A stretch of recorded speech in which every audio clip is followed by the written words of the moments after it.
Hey, what's up guys? On this video, we will see how to set your photo on the wallpaper on any Oppo phone. Now to do that, first of all, just tap and hold on the empty space on your home screen. Then tap on Wallpapers.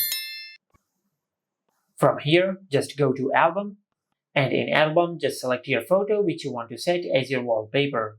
I will select this photo. After that, just tap on Done. And from here, you can adjust the photo. Now once you're satisfied with the placement of your photo, then tap on Apply To.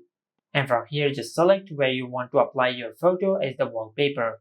You can select lock screen, home screen, and also you have the option of lock screen and home screen. And finally you can also add it to the wallpaper carousel.